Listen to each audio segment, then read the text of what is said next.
저희 3월 핵심 뉴망주 본격적으로 알아보기에 앞서서 시황부터 짚어보도록 할 텐데요.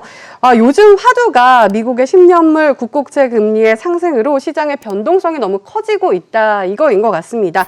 3월은 우리가 좀 어떻게 대응을 해야 할지 굉장히 불안한데요. 대표님께서는 어떻게 보시고 있나요?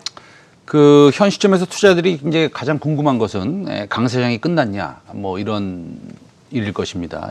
과연 끝났냐, 끝나지 않느냐. 저는 일단 중기적인 관점에서 강세장은 끝나지 않았다라고 보고 있는데, 이제 이 이유는 뭐 제가 이유를 몇 가지 이제 말씀을 드릴 텐데요. 여러 가지가 있습니다. 첫째는 경기 개선 속도보다 상대적으로 주식시장이 이제 급하게 올라온 건 사실입니다. 그리고 금리 상승이란 변수로 시장의 변동성이 커지고 있다는 거 우리 시청자 여러분들이 잘 아시는 내용일 테고요.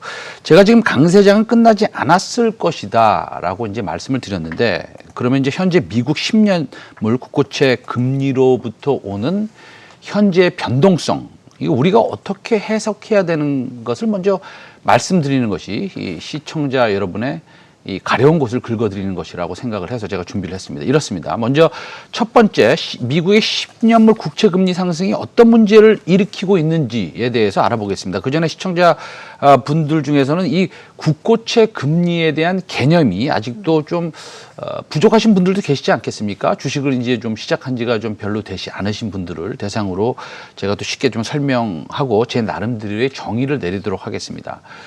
네, 지금 보시는 화면이 미 중앙은행 기준금리인데요. 네. 다분히 이제 예를 드리는 거기 때문에 이해를 돕기 위해서 제가 이제 말씀을 드리겠습니다.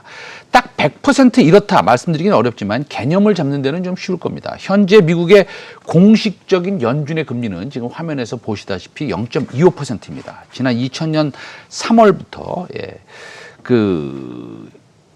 2020년 3월부터 연준의 기준금리는 0.25%를 유지를 하고 있습니다. 그런데 말입니다. 현재 미국의 10년물 국채 금리는 한번 보시죠. 지금 보시는 바와 같습니다. 1.4560%. 이것을 한번 생각해 보겠습니다. 어떻게 생각을 해보냐? 예를 드는 겁니다. 이 숫자는 전부 다 제가 예를 돕기 위해서 제가 말씀드린 겁니다. 약간 쉽게 표현을 하기 위해서 말씀드린 거니까요. 그렇게 이해하시면 좋을 것 같습니다. 서울 강남구에 A라는 아파트의 공시지가가 예를 들어서 10억 원이라고 칩시다. 그런데 그 강남구의 공시지가대로 그 아파트가 거래가 되지는 않겠죠.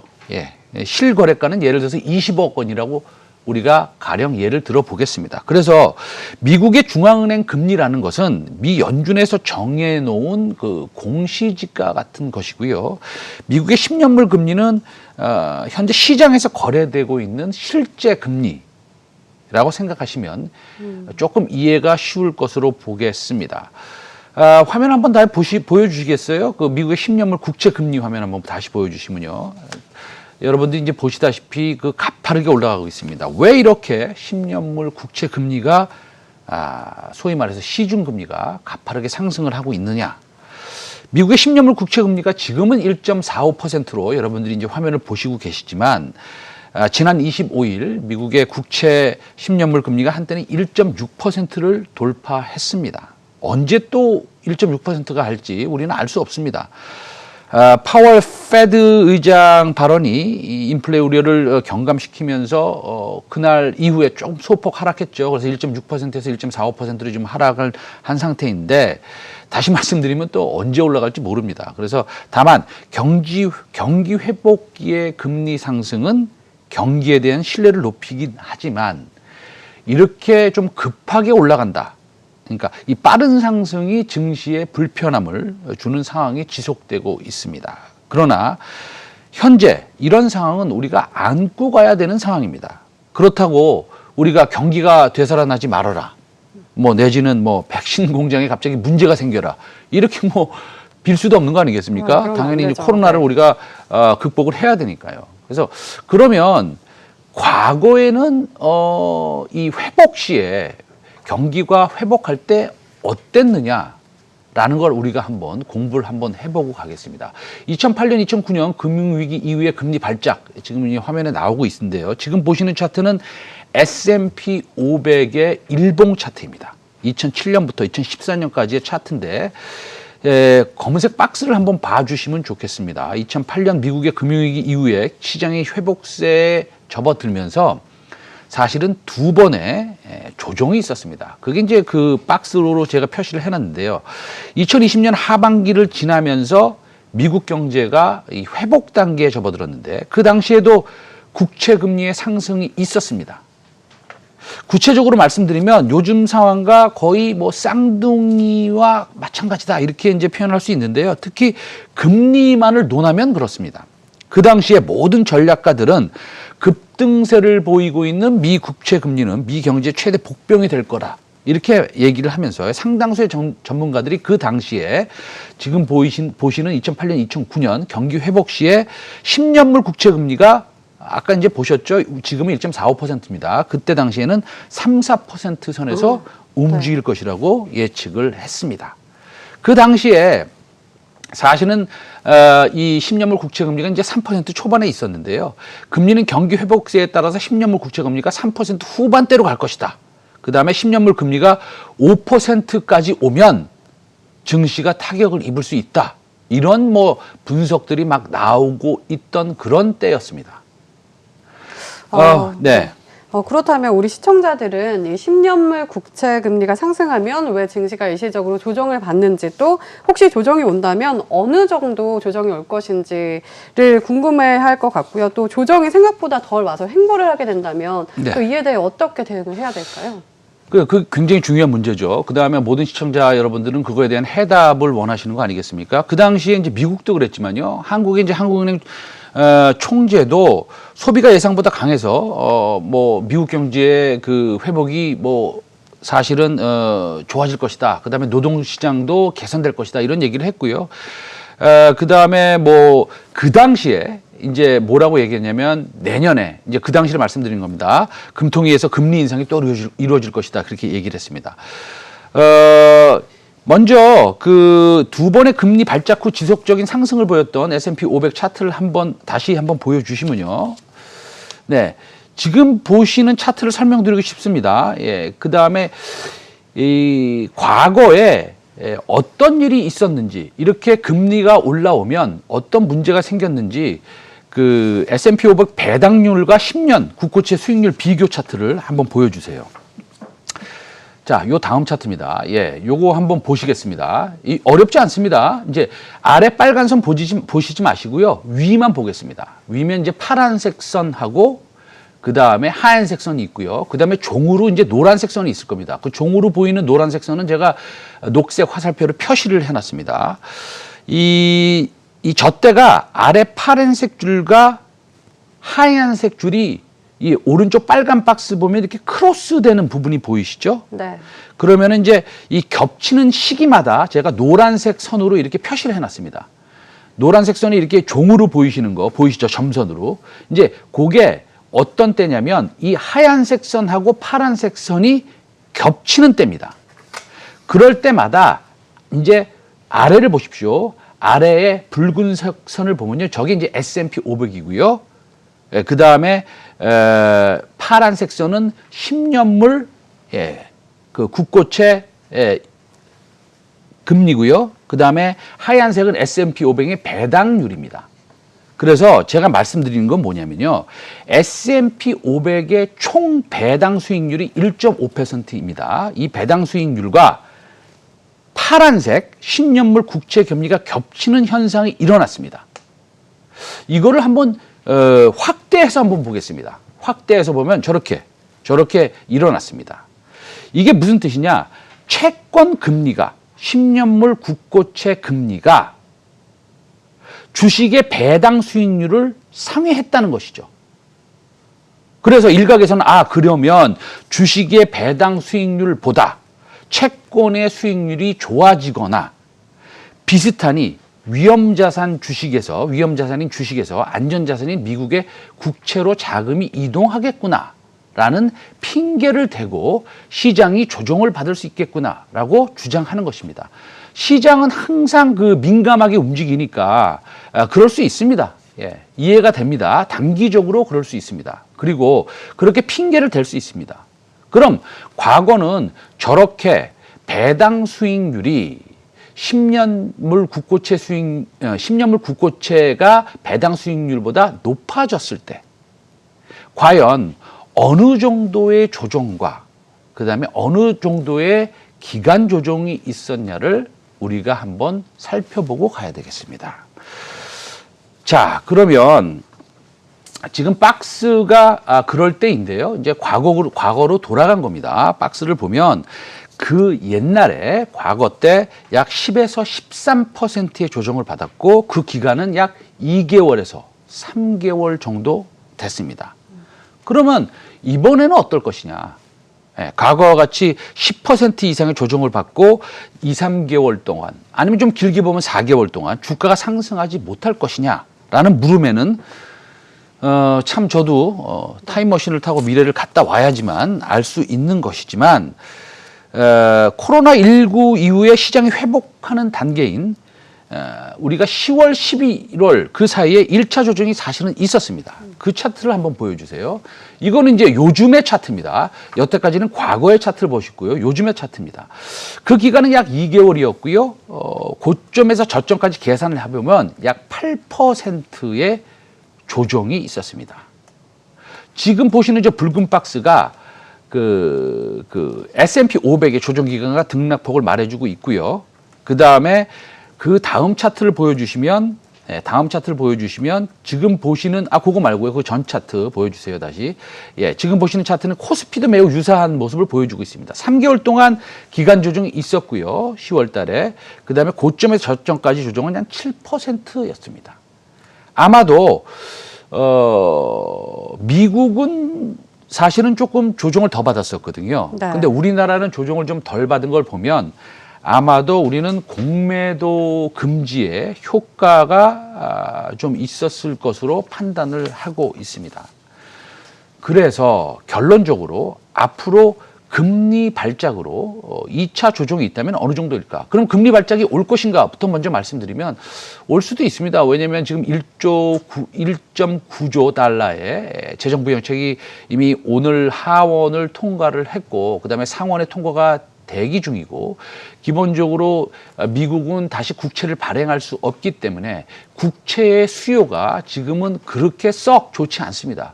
그렇다고 한다면 수요가 좋지 않으면 금리는 올라갈 수뿐이 없습니다. 그렇기 때문에 금리 발작이 살짝 더 올 수 있는데 이거를 우리가 이제 100% 맞출 수는 없지만 과거와는 지금은 조금 현재 다른 모습을 보여주고 있다. 왜냐하면 경기가 회복하는 시기이고 그 다음에 따라서 약 5% 내외. 그래서 한 달 내외에 기간 조정이면 충분하지 않을까라는 생각을 저는 하고 있습니다. 일단 언제 근데 우리가 조정이 시작됐는지 네. 우리가 지금 한번 코스피 차트를 한번 다시 보겠습니다. 여기 보면은 이게 굉장히 최근이죠.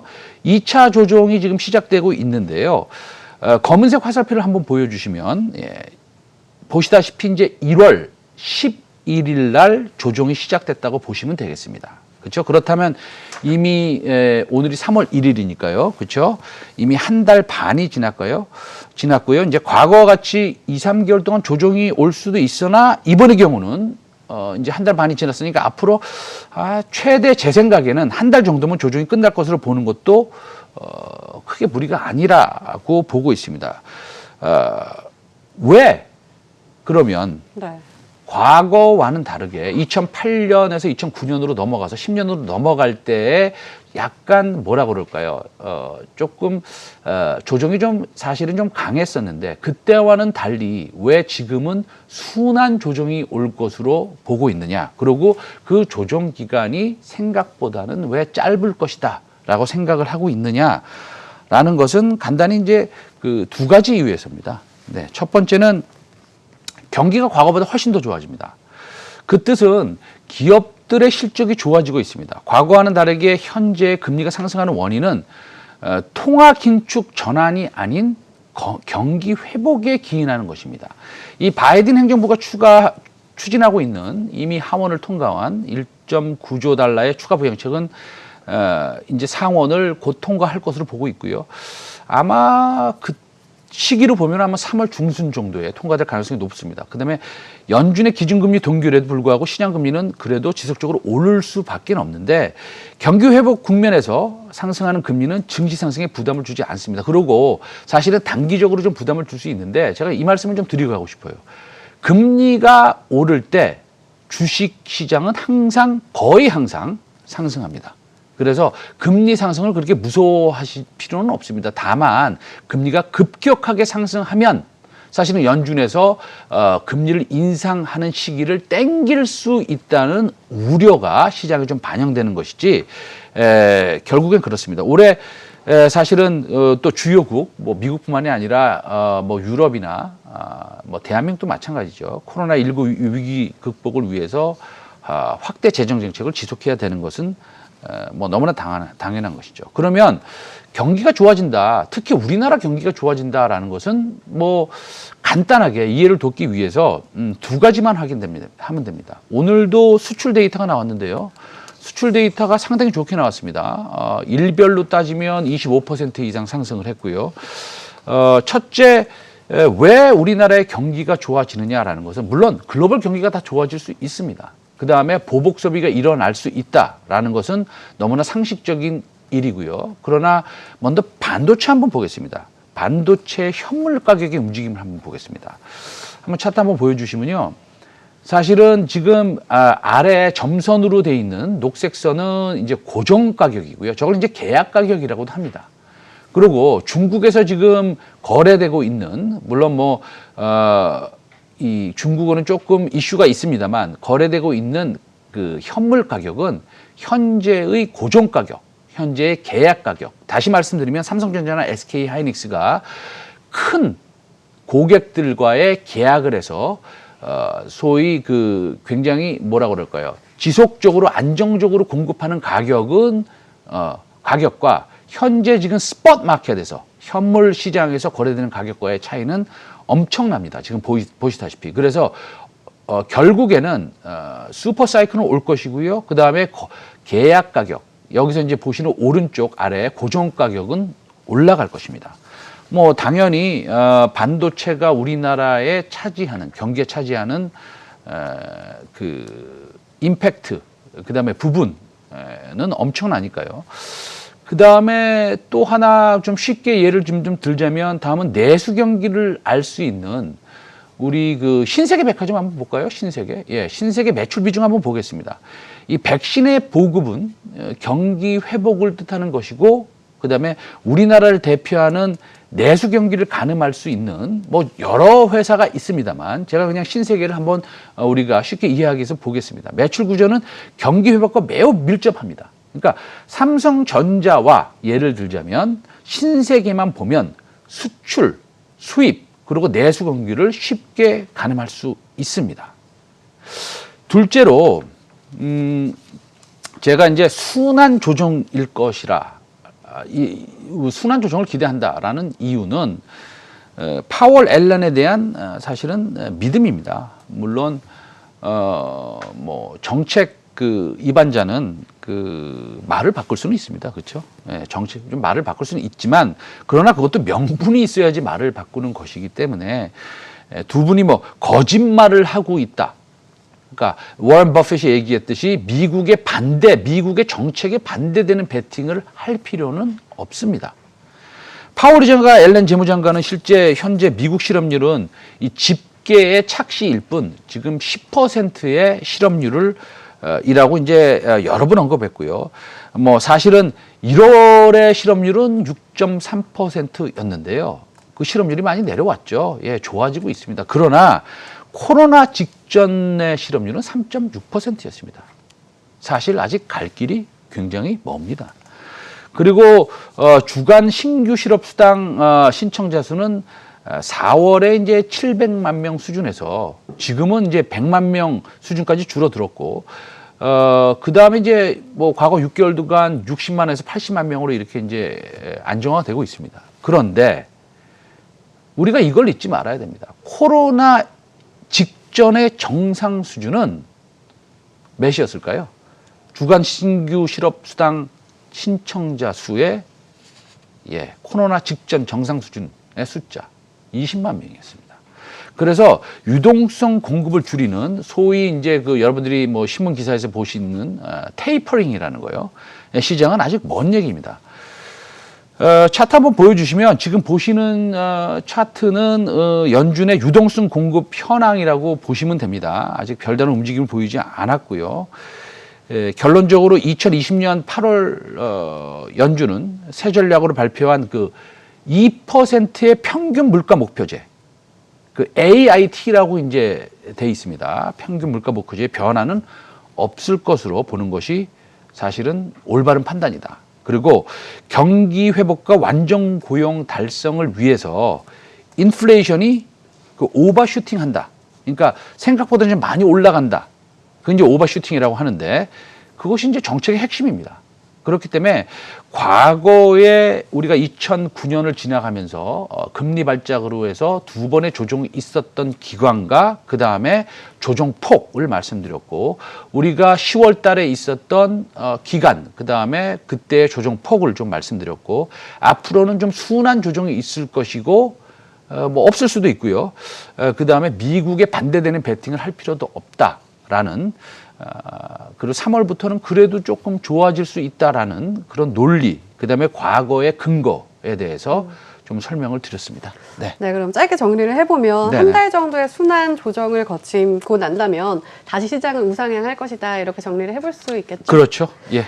대표님 말씀 잘 들어봤는데요. 그럼에도 3월 중에 우리가 조금은 조심해야 될 그런 리스크들 어떤 것들이 있을까요? 리스크가 이제 없을 수는 없습니다. 네. 항상 시장에는 리스크가 있죠. 그래서 이제 한 세네 가지의 리스크가 있는데요. 뭐 첫 번째 리스크는 여러분들이 이미 다 알고 계시는 겁니다. 그 연준이 지금 연준의 비중 그러니까 16.8%인가요? 그것을 맞추기 위해서는 앞으로 20조 이상의 물량을 좀 더 내놔야 된다. 뭐 이런 것들은 우리 시청자 여러분들께서 다 알고 계시니까 그거는 이제 뭐 제가 설명을 더 이상 드리지 않겠습니다. 그러나 그 다음에 근데 국내 금융정책 관련 리스크가 있겠는데요. 사실은 근데 4월 7일이 보궐선거이기 때문에 그 이후로 또 연기가 되지 않을까 뭐 이런 생각도 있는데 연기금 매도 리스크 이외에 네. 이제 두 가지 리스크를 제가 이제 말씀을 좀 드려보도록 하겠습니다. 하나는 CFD 계좌의 매도 리스크입니다. CFD는 이제 Contract for Difference라는 거의 약자로 개인이 주식을 보유하지 않고 진입 가격하고 청산 가격, 그러니까 매수 가격과 매도 가격의 매매 차익만 현금으로 이제 하는 결제하는 장외 파생 계약입니다.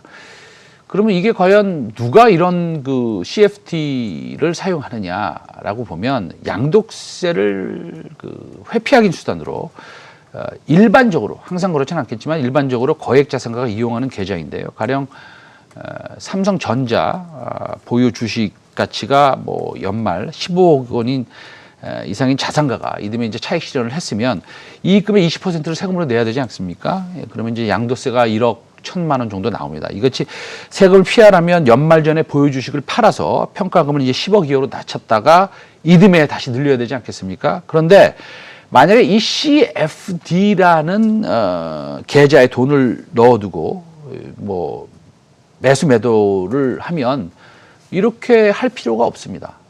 그러니까 삼성전자 주식은 예를 들어서 주식을 CFD 통해 이제 사면 증거금 20% 가량이면 매수할 수 있습니다. 그래서 이제 2억 원을 투자하면 뭐 한 10억 원어치 주식을 매수한 효과를 볼 수 있고요. 그런데 최근 CFD 이 계좌의 증거금 기준 변경이 좀 있을 것으로 봅니다. 그래서 이 4월부터는 CFD 계좌도 과세를 할 것이다 라고 해서 그렇기 때문에 과거에 이제 양도세 관련된 그런 비슷한 모습을 3월에 많이 보여줬습니다. 왜 우리가 이제 양도세 관련 때문에 연말에 항상 물량이 많이 나오지 않았습니까? 예, 그래서 최근 이 CFD 이제 외인 수급으로 잡힙니다. 이게 CFD 계좌는. 그래서 투매가 장중 곳곳에서 포착되고 있는데 위탁 증거금이 20%에 40%로 상향되고 비과세의 어떤 이 CFD 계좌가 4월부터 양도세가 부과된다면 이게 약 보면 한 2조 정도의 물량이 또 튀어나올 수 있다. 이렇게 생각이 됩니다. 대형주 중심으로 많이 나올 겁니다, 아마. 근데 제 생각은 말이죠. 한 50% 정도는 이미 시장에서 좀 소화가 됐다. 이렇게 생각을 할 수 있습니다. 근데 말입니다. 제가 이런 말씀을 드리면서 그럼 CFD 계좌에서 주식 매도 물량이 많이 나올 수 있구나. 그러면은 조심해야겠네. 이렇게 생각하는 것은 틀린 얘기는 아닙니다만 사실은 CFD 계좌의 투매가 절정에 달할 때는 또 그때는 또 매수를 해야 되는 거기 때문에 참 그 타이밍 잡기 굉장히 어렵습니다. 그래서 어쨌든 이 CS 증권 여러분 아시죠? 크레딧 스위스라는 이 증권회사, 스위스 회사인데 이 서비스를 많이 제공합니다. 많이 제공하는데 그러면은 어떤 모습을 보이고 있느냐 한번 예를 한번 들어볼까요? 한 종목의 예를 들어보면 금호석유화학을 보면은요, 이 순매수가 현저히 줄어들고 있습니다. 그래서 이게 CFD 계좌로 추정되는 크레딧 스위스로부터 나오는 금호석유화학의 매수 매도의 움직임입니다. 그래서 이 주의를 좀 해야 될 것 같습니다. 두 번째 리스크는 사실은 또 제가 좀 영어로 말씀드려서 죄송한데 이게 이제 이렇게 돼 있습니다. 사실은 DSR이라는 거, CFD 말씀드렸고요. DSR은 이게 총부채 원리금 상환 비율입니다. 그래서 이걸 DSR이라고 하는데 내달부터 이제 사실은 금융당국이 뭐 이 대책을 좀 내올 것 같은데요. 그러면 증권시장에도 이제 여파가 좀 적지 않을 것 같습니다. 이게 부동산과 주식 이런 거 자산을 구분하지 않고요. 사실 개인 모두에게 대출 규제를 적용하는 것입니다. 그러니까 다시 말씀드리면 예를 들어서 지금 시청자분께서 뭐 마이너스 통장을 좀 쓰고 집을 사는데 부채가 좀 있을 수 있지 않습니까?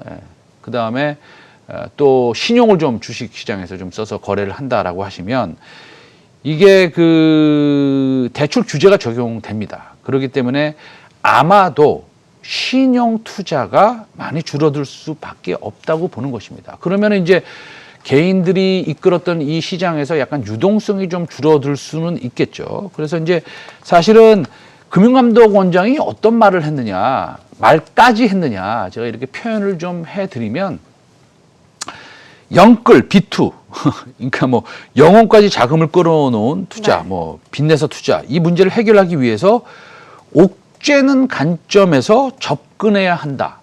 이런 말까지 했습니다. 근데 사실은 물론 개인 투자자를 보호하기 위해서 하신 말씀이라고 저는 생각이 들고요. 어떤 측면에서는 조금 동의하는 측면도 있습니다, 좀.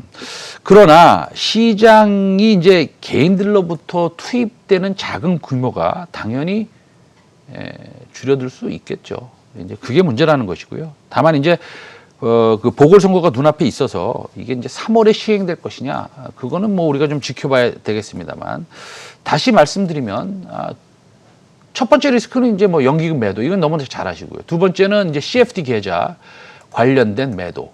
세 번째는 이 DSR, 총부채 원리금 상환 비율 적용을 한다, 정부에서. 그래서 전반적으로 조금 주식시장에 다소 매물 압박이 좀 있을 수 있겠다, 라는 것입니다. 그래서 경기는 강하게 턴어라운드 하는데, 뭐, 매물이 좀 있다, 수급 쪽으로는 그렇게 좋지 않다. 뭐, 이게 대략의 결론일 수 있겠습니다. 네. 네, 자, 이번에는 3월 핵심 유망주들 확인해 보도록 하겠습니다. 그동안 최성민의 빅샷에서 소개해 주셨던 종목들 수익률이 굉장하다고 들었는데요. 오늘 어떤 종목 가지고 오셨나요? 뭐 시장이 좋았으니까요. 네. 제 VIP 회원 여러분들, 그리고 뭐 시청자분들, 아마 뭐 몇몇 종목은 이제 수백 %의 수익률을 올리면서 좋은 수익을 내셨으리라고 생각은 하지만 전부 그렇지는 않습니다. 이제 100% 전부 만족을 드리고 싶지만 그게 이제 쉽지가 않고요. 저도 사람이라 좀 조정을 받거나 천천히 가는 종목을 선정하기도 합니다. 과거 뭐 25년 동안 항상 반성하고 또 발전하고 이렇게 초심을 잃지 않으라고 노력하고 있고 앞으로도 이제 그렇게 하도록 하겠습니다. 제가 오늘은 시간이 좀 많이 남은 것 같아요. 두 종목 선정해서 소개해 드리겠습니다. 먼저 고지부터 하겠습니다.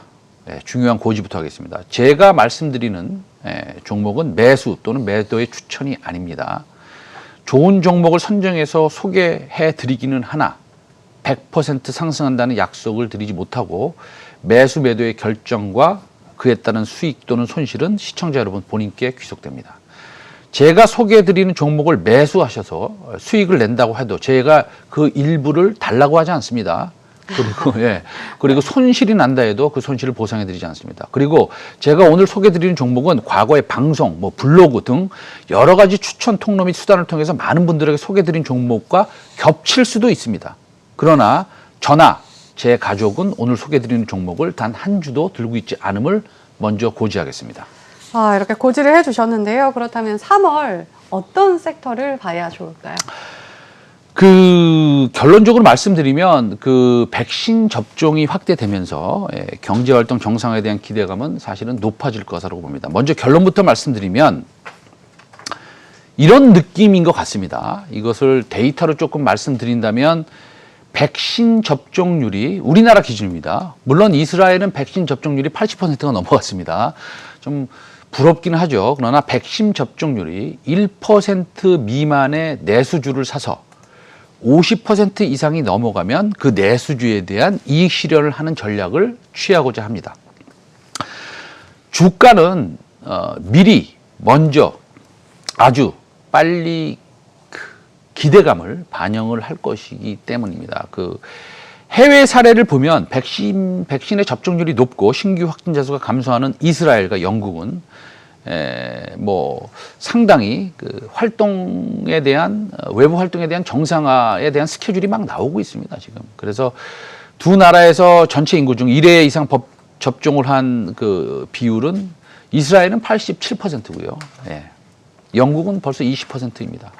백신 접종을 2회 마친 시민에게는 이스라엘과 영국에서는 이제 그린 패스를 발급해서 헬스장과 수영장, 공공시설 영업을 재개했다고 합니다. 사실은 참 대단하고 부럽습니다. 어쨌든 좀 늦긴 한데 우리나라도 이제 백신 접종을 시작했습니다. 한번 백신 접종 우리나라 스케줄 한번 우리 보고 갈까요? 그래도 한번 여러분들 많이 보셨겠지만 26일부터 시작을 했는데 아마도 7월 정도면 여러 가지 화이자나 모더나도 이제 들어오니까요. 아마도 7월 정도면 많은 분들이 한 번 정도는 백신을 맞을 수 있지 않을까라는 희망을 가지고 있습니다. 조금 늦춰질 수도 있겠지만 그렇다면 경제 활동이 대폭 늘어날 텐데 주가는 미리 반영을 할 것으로 봅니다. 그래서 오늘 먼저 소개드릴 첫 번째 종목은 신세계입니다. 네. 신세계는 그럼 어떤 투자 포인트를 포커스를 해야 좋을까요? 우리가 이제 시청자 여러분들한테 신세계 하니까 여러분들 이렇게 생각하시는 분도 있을 거예요. LG화학이나 에코프로비엠이나 아니면 중소형주처럼 과거에 빠르게 강하게 움직였던 그 기억을 되짚어 보면 신세계 너무 평범하지 않나? 이렇게 생각하실지 모르겠지만 그렇게 생각하시는 분이 많을수록 이 소외된 종목을 사야 된다는 것은 주식 투자를 오래 하신 분은 아마 이해하실 수도 있습니다. 당연히 작년 실적 좋지 않았습니다. 작년 실적을 보고 평가하는 것은 당연히 옳지 않고요. 미래에 얼만큼 회복을 할 수 있느냐, 이게 관건인데 첫째, 제가 좀 짧게 말씀드리면 비용이 감소됩니다. 비용이 감소된다 무슨 말이냐, 간단히 말씀드리면 인천공항의 임차료가 엄청나게 줄어서요, 그 부담의 완화로 연간 1,000억 원의 영업이익이 증가될 수 있습니다. 둘째는 현재 백화점과 면세점 사업을 중심으로 실적 회복세가 매우 긍정적입니다. 그래서 백화점과 면세점 사업은 코로나19 영향으로 가장 피해가 컸던 채널인 만큼 이 수혜 또한 가장 클 것으로 우리가 보는 것입니다. 구체적으로 보면 면세점 지금은 사실은 매출이 엄청나게 급격히 올라오는 건 아니지만요. 일 매출은 사실은 90억 원으로 4분기 80억 원에서 점진적으로 상승하고 있는 것으로 파악되고 있습니다. 그래서 마지막으로 왜 신세계를 골랐냐? 저는 작년에 시세를 많이 냈던 섹터는 좀 피하고 싶은데요. 신세계 차트를 다시 한번 보여주시겠어요?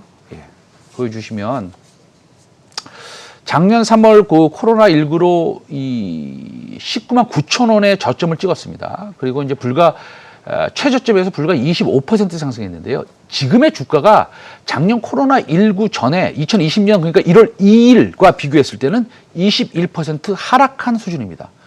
작년 1월 2일과 대비해서 하락한 수준의 주가가 돼 있는 그런 종목들이 그렇게 많지 않습니다. 찾기 굉장히 어렵습니다. 많은 종목들이 52주 신고가를 기록하는 이때 신세계의 최고점인 47만 5천 원에서 거의 반토막의 주가 수준입니다. 그래서 결론적으로 중장기 투자로서는 매우 안전하다. 저는 이렇게 말씀드리고 싶습니다. 네, 사실은 공매도로도 굉장히 안전해요. 이거를 공매도 치기는 굉장히 어렵죠. 왜냐하면 공매도가 재개되면 밸류에이션이 높거나 그동안 급격히 상승한 것을 대상으로 해서 외국인이 공매도를 재개할 거기 때문에 저는 충분히 우리가 승산이 있다. 중장기적으로 신세계에 대해서는 그렇게 생각해서 오늘 소개를 드리고 있습니다. 네, 공매도가 재개돼도 안전하고 중장기로 봐도 참 좋겠다.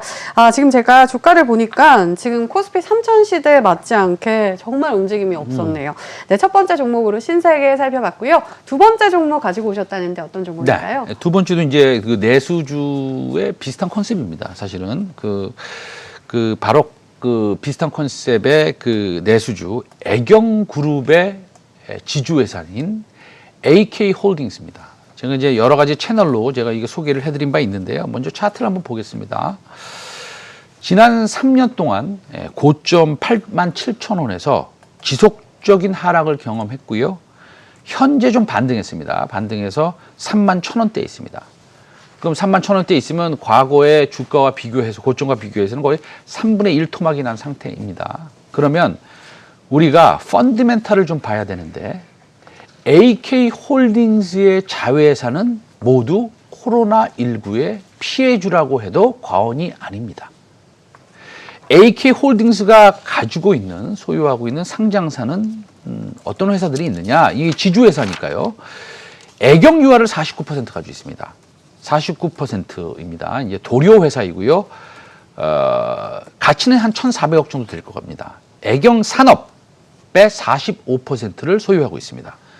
애경산업은 여러분들이 다 아시다시피 화장품 회사입니다.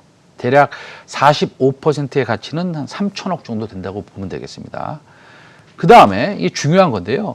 미국에 지금 그 JETS라는 ETF 있습니다. JETS라는 아마 JETS 맞을 겁니다. 그 ETF도 엄청나게 지금 좋은 모습을 보고 있고요. 미국의 또 이 ETF 중에서 또 뭐가 있냐면 Away라는 ETF가 있습니다. Away는 뭡니까? Away는 이게 정확히 뭐라고 번역을 해야 되죠? Away 저쪽으로 갈 때 go away 할 때 그 Away입니다. 그 Away는 여행 ETF입니다. AWAY. 그 Away ETF도 엄청나게 좋은 모습을 보이고 있습니다. 그래서 미국의 경기가 회복되니까 이런 그 여행 ETF나 그다음에 항공 ETF가 좋은 모습을 보고 있는데 우리나라도 마찬가지입니다. 사실은 왜 이 말씀을 드리냐면 AK 홀딩스의 또 자회사 중에 제주항공이 있습니다. 53%를 가지고 있습니다. 당연히 항공사이고요. 대략 가치는 4천억 원입니다. 비상장사가 또 있습니다. 네, 비상장가 있는데 AK 프라자. 예전에 이제 삼성물산으로부터 인수한 백화점입니다. 근데 이제 2019년 400억 원의 이익을 낸 회사입니다. 그래서 AK홀딩스가 약 70%의 지분을 가지고 있습니다. 이 백화점에. 근데 다시 말씀드리면 2019년에 400억 원의 이익을 낸 회사입니다. 그 다음에 AK캠텍이라고 또 있습니다. 좀 길어지긴 한데 중요하니까 말씀드리는 겁니다. AK캠텍은 이 외장재를 만드는 회사이고요. 2019년 200억 원의 영업이익을 창출한 회사입니다. 이 회사 또한 AK홀딩스가 70% 지분을 가지고 있습니다. 이 모든 상장회사, 비상장회사의 지분율대로 우리가 이제 가치를 한번 더해보면 대략 제 판단인데요. 한 1조 5천억 원이 넘어간다고 봅니다. 그런데 현재 AK홀딩스의 시가총액은 4천억 정도 넘어갈 겁니다. 4,100억 정도 될 겁니다. 그렇다면 올 여름 우리도 이제 백신을 접종하고 코로나도 어느 정도 종식되고 AK홀딩스의 백화점이나 화장품이나 화학업체들 그 다음에 특별히 또 항공 산업이 턴어라운드 한다면 AK홀딩스가 이제 자회사이기 때문에 이 더블 카운팅의 이슈는 있긴 있습니다. 그래서 최소 1조 5천억 원의 가치의 한 60% 정도, 그러니까 한 9천억 정도의 가치를 받아야 된다고 보는 것입니다. 다시 말씀드리면 AK홀딩스의 시가총액은 지금 한 4,100억 원 정도 되죠. 그러면 지금 이 가격으로부터 약 100%의 상승 여력이 있다고 보는 겁니다. 그래서 AK홀딩스의 그 3년 차트를 다시 한번 보여줄 수 있으시겠어요? 예. 3년 차트 한번 보여주시면요. 이 3년간 소외되어 하락한 종목이니 사실은 여기서 얼마나 리스크가 있을까. 예. 물론 주식이란 건 뭐 조정을 받고 또 올라가고 조정을 받고 또 올라가고 이런 측면이 있습니다. 그래서 아까 신세계와 마찬가지로 신세계는 2020년 1월 2일의 주가보다 지금의 주가가 20% 하락돼 있고 모든 종목들이 지금 모든 종목은 아니죠. 많은 종목들이 신고가를 기록하고 있는 이때 내수주로서의 역할을 분명히 보복 소비를 통해서 좋은 수혜를 받을 수 있다고 생각하는 것이고요. 지금 말씀드린 AK홀딩스도 마찬가지입니다. 그래서 이게 큰 리스크가 있다 하기도 어렵지 않을까 이렇게 생각하고 있습니다. 그래서 제가 말씀드린 것은 이런 상황에서 작년에 3-4배 올라간 그런 종목을 사셔도 물론 시청자 여러분들의 판단이시겠지만 지금은 조금 리스크를 조금 보면서 투자하시는 것이 앞으로 좀 안정적인 수익을 취할 수 있는 방법이 아닐까라는 생각을 갖고 오늘 두 종목, 첫째 신세계, 두 번째 AK홀딩스 이렇게 말씀드렸습니다. 네, 지금 가격으로부터 100%의 상승 여력이 있다. 신세계에 이어 SK홀딩스까지 3월 핵심 유망주 확인해 봤습니다. 자, 이번에는 시장에 대한 궁금증을 풀어보는 시간을 가져보도록 할 텐데요. 아까 순환 조정 이후에 시장이 다시 우상향할 것이다 이렇게 말씀을 해주셨잖아요. 그렇다면 저희는 조금 어떤 전략으로 앞으로 나아가야 좋을까요? 제가 사실은 말씀을 다 드렸고 하지만 그리고 지금 유튜브를 통해서 우리가 한국경제TV 시청하시는 분 많이 계시죠? 네. 예, 많이 계시는데 그 유튜브를 통해서 혹시 시황이나 제가 말씀드린 종목에 대한 질문이 있으시면 지금 질문을 하시면 우리 박 앵커께서 저한테 좀 전달해 주시면 좋겠고요. 지금 하는 질문은 앞으로 어떻게 하면 좋겠느냐. 사실은 지금은 시장이 급격하게 상승할 수 있다라고 말씀드리기는 좀 어렵습니다. 그렇다고 해서 큰 조정이 나올 것 같다라고 얘기하기도 어렵습니다. 참 애매한 장이다라는 것을 다시 한번 말씀드리고요. 그 대신에 만약에 이제 두 가지 전략을 이렇게 펴야 될 것 같습니다. 만약에 시장이 좀 조정이 나온다. 그러면 그때 무서워하시면서 가지고 있는 종목을 전부 다 던지지 마시고 약간 포트폴리오를 리밸런싱하는 그런 기회로 좀 삼으셨으면 좋겠습니다. 지금은 경기 민감주 내지는 보복소비 관련주에 대한 비율을 한 60% 정도 가져가시고요. 60에서 65%, 70%까지도 좋습니다. 나머지를 성장주로 가져가시는 게 좋을 거고요. 현금 비중은 적어도 20% 정도 이상 유지하시는 것이 아마도 좀 안정적인 그 수익을 거둘 수 있는 방법이지 않을까 이런 생각을 합니다. 다시 말씀드리면 조정이 올 수 있겠죠. 왜냐하면 1.9조 달러의 부양책이 나오면 수급을 제외하고요. 제가 말씀드린 CFD나 DSR의 수급 이슈를 제외하고 나오면 당연히 국채를 발행해야 되는 것이고 국채에 대한 수급은 지금 일반적으로 과거에는 외국, 그러니까 미국이 아닌 외국이죠. 외국에서 미국 국채를 많이 샀는데 지금은 그렇지가 않거든요. 그렇다고 본다면 금리가 수익률을 더 줘야지 국채에 대한 수요가 올라가지 않겠습니까? 그럼 자연적으로 10년물 국고채 금리는 지금 1.6%에서 1.49%로 좀 하락을 했습니다만 다시 1.6%나 1.7%로 가기는 아마 확률이 훨씬 더 높을 겁니다. 그렇다고 본다면 우리는 조금 예를 들어서 조심해야겠다라는 겁니다. 그러나 과거와 같이 아주 깊은 조정이 있을 거라고 생각하지는 않으니까요. 그런 마일드한 순환 조정이 오면 그때를 포트폴리오를 조금 교체하고 현금 비중을 살짝 늘리고 경기 민감주나 보복 소비주로 제가 말씀드린 종목들도 좀 한번 공부해 보시고 교체를 하는 그런 타이밍을 좀 가지시는 것이 3월 3월 1주차, 2주차 때 그런 좀 포트폴리오 교체를 하시는 것이 좋을 것 같다라는 생각을 우리 시청자 여러분들한테 전해드리겠습니다. 네, 조정실 포트폴리오의 교체 또 현금 비중을 20% 이상 늘려가 보자 이렇게 말씀을 해주셨습니다. 저희 한 가지 더 여쭤보도록 할게요. 네네. 코스피 단기 등락을 좌우하고 있는 요인 중 하나가 이 중국의 유동성이라고 보여지는데요. 연휴 이후에 중국 증시 흐름은 좀 어떻게 보시나요? 오늘 그 사실은 중국 증시가 상당히 괜찮았죠. 오늘은 그랬습니다. 그 다음에 중국에서 나온 여러 가지 정책 중에서 철강 관련 정책도 있어서 바오산 스틸이 바오산 그 철강이 오늘 뭐 6% 정도 상승했고 이런 이슈도 있었습니다. 그래서 기본적으로 그 중국에서의 그 일관된 스탠스는 어떤 것이냐. 우리는 테이퍼링을 하지 않겠다. 소위 말해서 유동성을 갖다가 축소하지 않겠다라고 얘기는 했지만 가끔씩 일별로 그런 일이 아직도 좀 나타나고 있습니다.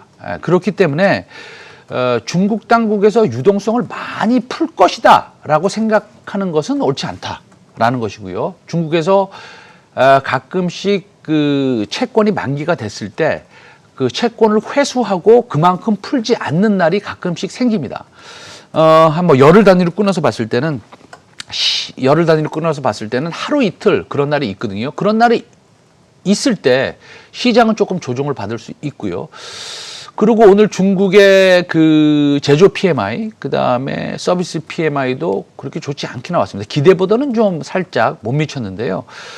뭐 그거는 뭐 그렇게 중요한 것으로 생각하지는 않습니다. 다만 중국도 지금 그 사실은 보복 소비에 들어갔고요. 의료 소비라든지요.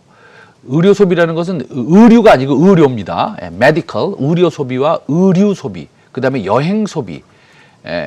가 기대가 되고 있기 때문에 중국에 대해서 그렇게 부정적으로 보실 필요는 없고요. 약간 중립 차원에서 좀 보실 필요가 있을 것 같습니다. 그래서 중국이 우리나라에 뭐 크게 나쁜 영향을 미칠 것 같지는 않다. 뭐 이렇게 생각이 들고 게다가 한 가지 이제 추가적으로 말씀드리면 게임 관련된 또 판호도 아마 다시 재개된다는 그런 뉴스가 들리기 때문에 또 우리나라의 게임 섹터, 중국으로부터 들려오는 이 훈풍, 게임 섹터로 조금 훈풍이 오지 않을까 이런 생각도 합니다. 그래서 중립 플러스 정도로 저는 말씀드리고 싶습니다. 네. 네, 이렇게